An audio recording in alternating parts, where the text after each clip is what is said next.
Hi, it's Neil Marsden, and I just thought I would give you a little example of what can go wrong if you neglect the maintenance of your property. So what we're looking at here is a bare window. Obviously on one side you can see the moss and algae, which is obviously a strong indicator that the gutters are leaking.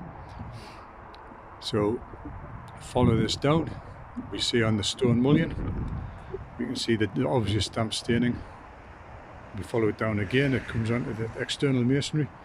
You can see again, it doesn't take a rocket science to see the visible damp staining there.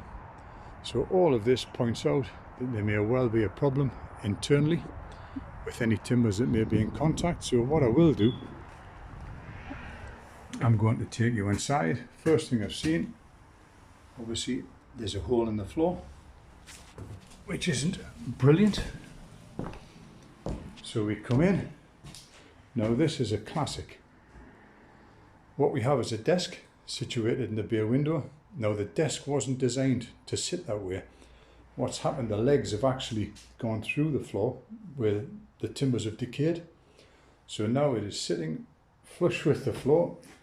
Very, very popular in Japan, but maybe it's not so much in the UK. So what I will do, I'll attempt to pop this under the floor so you can actually see what an example of dry rot looks like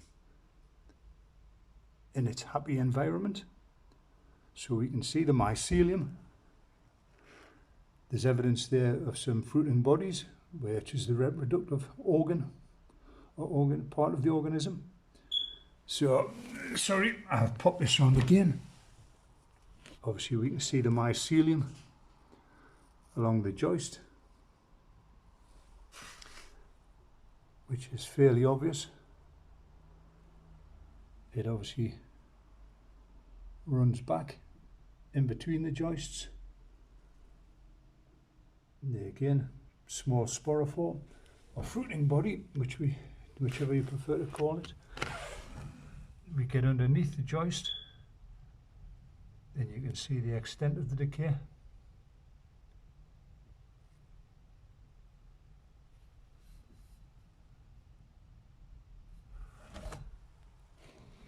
And then on the oversight,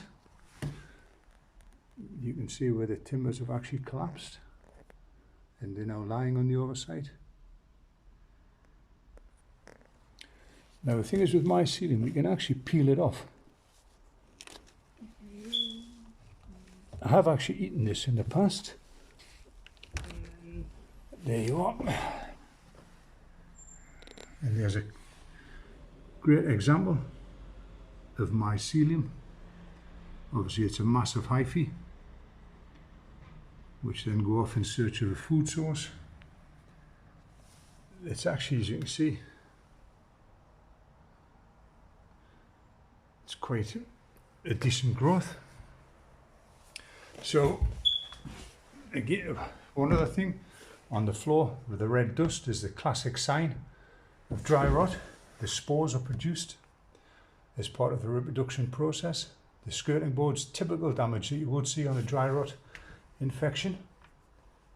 Obviously the shrinkage, turn it over or take it off and there'll be probably deep cuboidal cracking on the back. It's a classic example of what can go wrong when you neglect to maintain a property and ensure that it's watertight. I hope that you found this reasonably entertaining or useful, and I'll say bye-bye for now. Thank you. Thanks for watching.